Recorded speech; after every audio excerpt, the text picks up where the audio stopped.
I will snatch all the men in this town. I am the queen. Get out of my husband's office now. Amara's voice shook the entire building. Her hands were trembling as she pointed at the door. Her eyes were red from crying all night, but today, she had come to fight. Blessing looked up from Chief Okonkwo's desk where she was sitting like she owned the place. She was wearing a tight red dress that showed too much skin. Her long fake hair reached her waist. Her lips were painted bright red, and she had big gold earrings that Chief Okonkwo bought for her. And who are you to tell me what to do?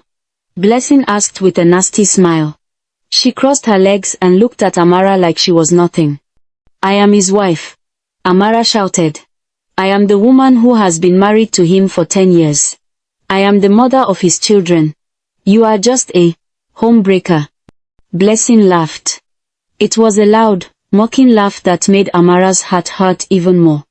Wife? Blessing said, standing up slowly. She walked toward Amara like a cat walking toward a mouse. Let me tell you something, Mrs. Old Wife. Your husband doesn't want you anymore. He wants me. He loves me now. You are yesterday's newspaper. I am the new, fresh edition. Chief Okonkwo rushed into the office. He was a big man with a round belly, wearing an expensive agbada. His face looked worried. Amara, what are you doing here? He asked, looking nervous. What am I doing here? Amara's voice cracked. Tears started running down her face. Okonkwo, is this what we have become? You have brought this girl into our lives? Our children are asking for their father every night. Your son cried himself to sleep yesterday because you didn't come home again. Oh, I beg. Blessing interrupted, waving her hand with her long fake nails. Stop with all this crying. Your husband is a big man.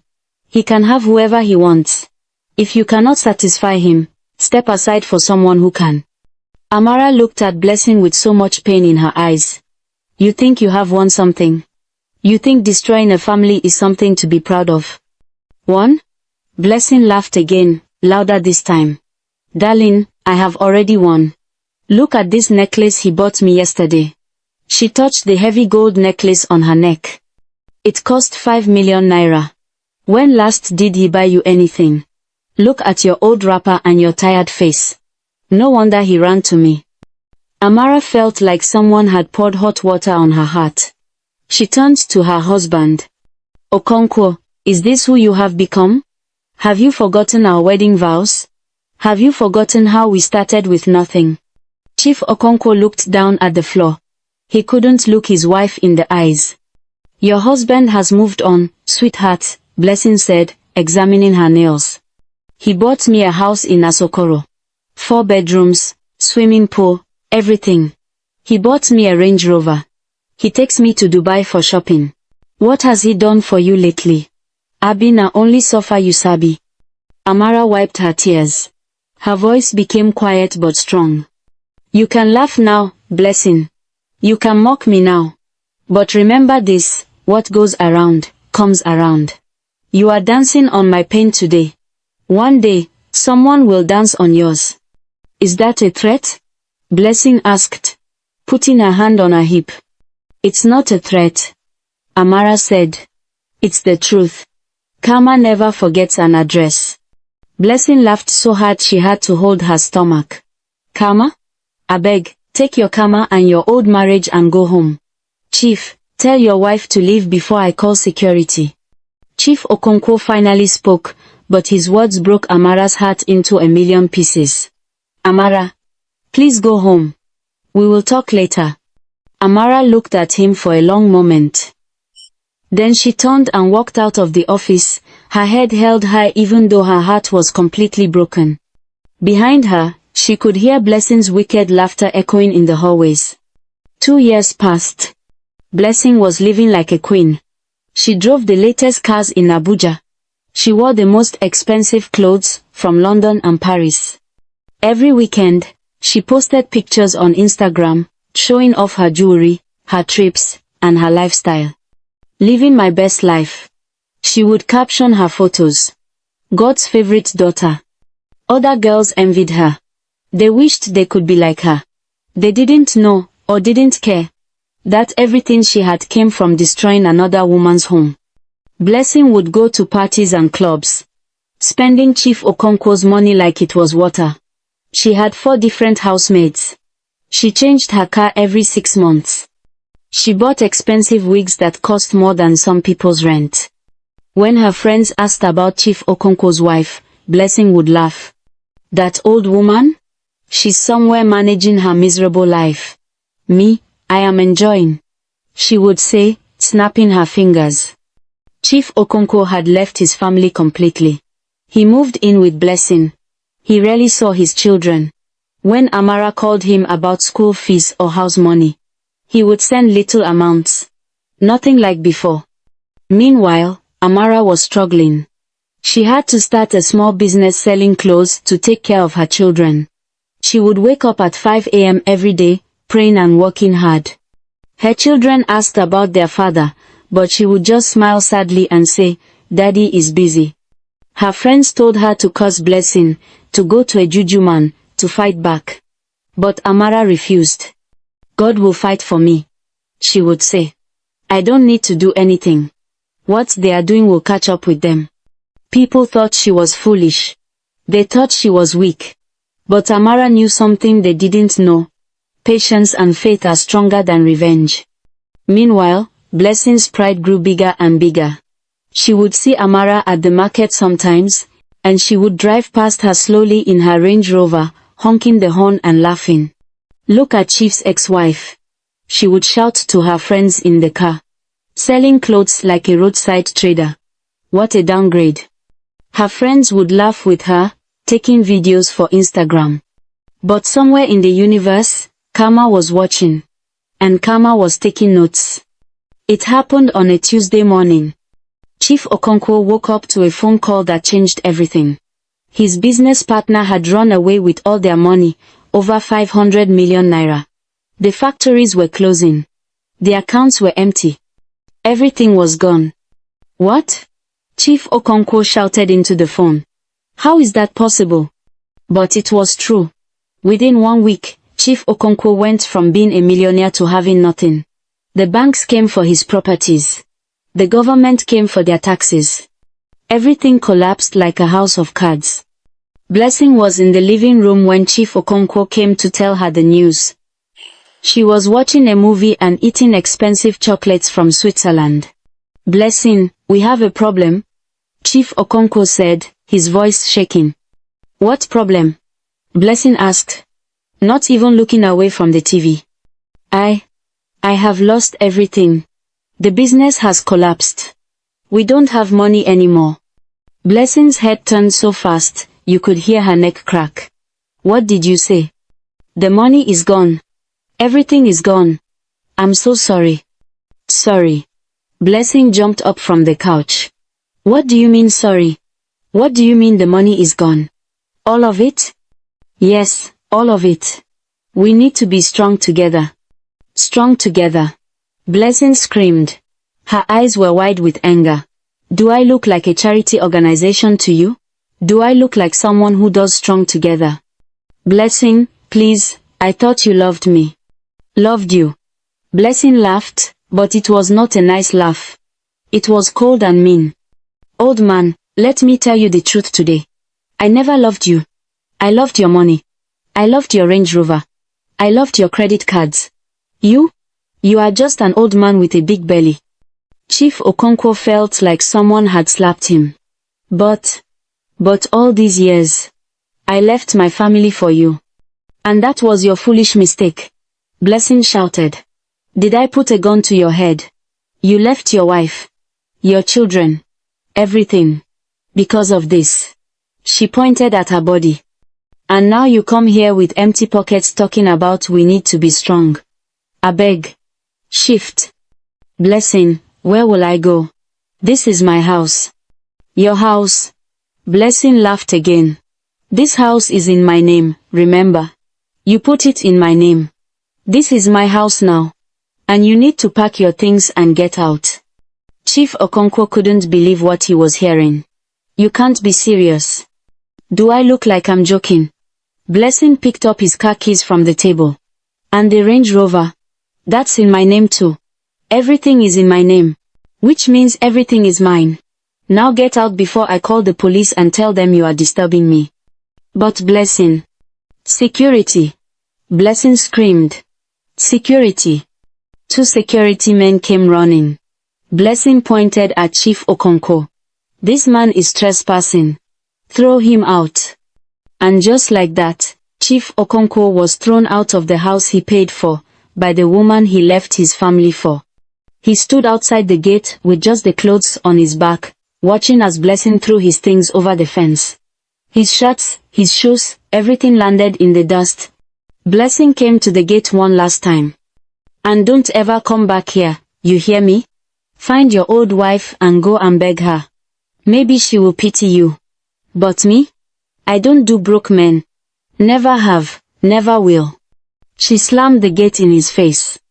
Chief Okono sat on the ground and started crying. He had lost everything, his money, his dignity, and his family. And for what? For a woman who never loved him. Blessing thought she had won. She had the house, the cars, everything. She quickly found another rich man, Alhaji Musa, who owned oil wells. But Alhaji Musa was smarter than Chief Okono. After 3 months, he discovered that Blessing was lying to him about many things. He found out about Chief Okono. He found out she was texting other men for money. He found out she was a professional homebreaker. One night, Alhaji Musa came to the house with police. This woman is a fraud, he announced. She has been stealing from me. Arrest her. What? I didn't steal anything. Blessing screamed. The 2 million naira I gave you for business, where is it? Alhaji Musa asked. The jewelry I bought you, you sold it. The car I gave you, you transferred it to your name illegally. The police arrested Blessing that night. They took her to the station. Alhaji Musa made sure everyone in Abuja knew what she had done. Her pictures were everywhere on social media. This is the girl who destroyed Chief Okono's marriage. She's a gold digger. She's a husband snatcher. Karma has caught up with her. When Blessing finally got out of police custody 3 days later, everything had changed. Alhaji Musa had taken back the Range Rover. The house she took from Chief Okono, the bank seized it because Chief couldn't pay the remaining mortgage. Within 2 weeks, Blessing had nothing. No house, no car, no money, no friends. She tried calling other men she knew, but nobody answered. Her reputation was destroyed. Everyone knew who she was now. She had to move to a small room in a cheap area of Abuja. She sold her jewelry, her clothes, her bags, everything. But the money finished quickly. Soon, she couldn't even pay rent. Her landlord threw her out. Blessing found herself on the streets of Abuja, the same streets where she used to drive her Range Rover and laugh at people. Now she was walking those streets with torn slippers, dirty clothes, and empty pockets. She would go to places begging for food. People would recognize her and laugh. Is this not the same girl who was forming Big Girl? They would whisper. See how she has fallen. Blessing cried every day. She was hungry. She was tired. She was broken. She remembered how she laughed at Amara. She remembered how she mocked Chief Okono's wife. She remembered her pride, her wickedness, her cruelty. God, I'm sorry, she would cry at night, sleeping under a shop veranda. I'm so sorry for everything I did. But sorry doesn't bring back what you destroyed. Sorry doesn't erase the pain you caused. It was a hot afternoon in Abuja. Blessing was sitting by the roadside near Woos Market, begging for money. Her clothes were dirty and torn. Her once beautiful face was tired and sad. Her expensive long hair was gone, she had sold it for food money weeks ago. A car stopped in front of her. It was a simple Toyota, not expensive, but clean and well maintained. Blessing didn't even look up. She just stretched out her hand. Please ma, help me with anything. I'm very hungry. Blessing. That voice. Blessing knew that voice. She looked up slowly. and her heart almost stopped. It was Amara. Blessing's eyes filled with tears immediately. Madam Amara. I. Amara stepped out of the car. She was wearing a simple dress and wrapper. She looked at Blessing for a long moment, and Blessing could see the pain still in her eyes, the pain that Blessing herself had caused. Please, Ma, Blessing started crying harder. I know I don't deserve anything from you. I know what I did to you was very wicked. I destroyed your home. I laughed at your pain. I was proud and foolish. I'm so sorry, Ma. I'm so sorry. Blessing knelt down on the road, crying and begging. People were stopping to watch. Amara stood there, looking at the girl who had destroyed her marriage, who had taken her husband, who had mocked her suffering. Part of her wanted to just drive away. Part of her wanted to remind Blessing of all the pain she caused. But then Amara remembered something her grandmother told her when she was a little girl. When you have the chance to be kind or to be right, choose kind. Amara bent down and helped Blessing stand up. Come with me. Ma? Blessing couldn't believe it. I said come with me, Amara repeated. Blessing was shaking as she got into the car. She couldn't stop crying. She smelled bad because she hadn't bathed properly in days. Her clothes were dirty. But Amara didn't complain. Amara drove Blessing to her house, a small but clean house in a modest area. It wasn't the mansion she used to live in, but it was a home filled with love. Amara's 2 children were there. When they saw Blessing, they didn't recognize her. Mama? Who is this auntie? The little girl asked. This is someone who needs our help, Amara said simply. That day, Amara gave Blessing food, hot jollof rice, chicken, and cold water. Blessing ate like she had never seen food before. Then Amara ran a bath for her, gave her clean clothes, and let her sleep in the guest room. Blessing cried herself to sleep that night. But these were different tears. These were tears of shame, gratitude, and disbelief. The woman she had hurt so badly was the same woman saving her. Blessing stayed with Amara for 3 months. During that time, Amara taught her many things. Blessing, Amara said one day, as they were cooking together, do you know why I helped you? No, Ma, Blessing answered quietly. She had become very humble. The proud, loud girl was gone. Because hurt people, Amara explained. When I was angry at you, I wanted to hurt you back. But then I realized, if I become cruel like you were, what's the difference between us? 2 wrongs don't make a right. Blessing started crying again. But Ma, I was so wicked to you. I destroyed your marriage. I laughed at your pain. How can you forgive me? Amara smiled sadly. It wasn't easy. I cried many nights. I prayed many prayers. But I realized that holding on to anger and hate was like drinking poison and expecting you to die. It was killing me, not you. So I chose to forgive. Not because you deserved it, but because I deserved peace. What about Chief? Blessing asked. Your husband? Amara's smile faded a little. Chief Okono is somewhere trying to rebuild his life. We are divorced now. He realized too late what he had lost. But I have moved on. My children and I are happy. I have my small business. We have enough. We have peace. That's all that matters. Blessing learned to be humble. She learned to work hard. Amara helped her find a small job in a restaurant. It wasn't glamorous. Blessing had to wash plates and clean tables. But it was honest work. Every day, Blessing would remember her old life. She remembered the Range Rover, the expensive clothes, the pride. But now she understood. All of that was empty. It was built on other people's pain. One day, Blessing saw some girls in the restaurant who reminded her of her old self. They were talking loudly about a married man who was buying them things.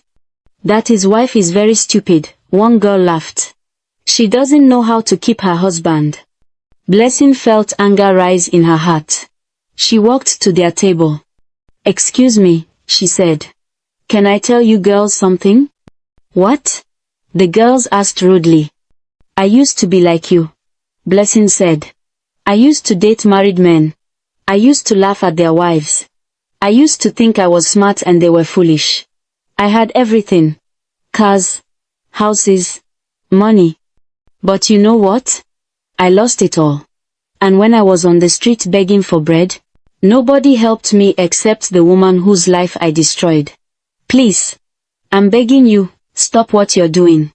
The temporary joy is not worth the permanent pain that will come later. The girls looked at her and laughed. Mind your business, Auntie. You're just jealous because you're washing plates. They got up and left, laughing. Blessing felt sad, but she wasn't angry. She understood now, some people have to learn the hard way, just like she did. 3 years passed. Amara's business had grown. She now had a small shop where she sold beautiful African fabrics. Her children were doing well in school. She was at peace. Blessing was still working hard. She had saved enough money to rent a small room. She was taking evening classes to finish her education. She had learned that real success comes from hard work, not from destroying other people's lives. One day, Blessing came to visit Amara with a small gift, a beautiful wrapper she had saved for months to buy. Ma, thank you, Blessing said, kneeling before Amara. Thank you for saving my life. Thank you for teaching me that kindness is stronger than revenge. Thank you for showing me what a real woman looks like. Amara hugged her. You're welcome, my dear. Just make sure you never forget this lesson. And if you ever have the chance to help someone who hurt you, remember how you felt when I helped you. I will never forget, Ma. Never. As Blessing walked home that evening, she thought about everything that had happened.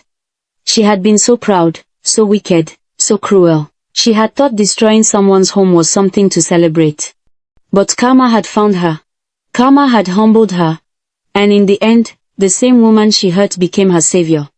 She had learned the most important lesson of all. What you do to others will come back to you. Pride comes before a fall. And sometimes, the greatest strength is not in revenge, but in forgiveness.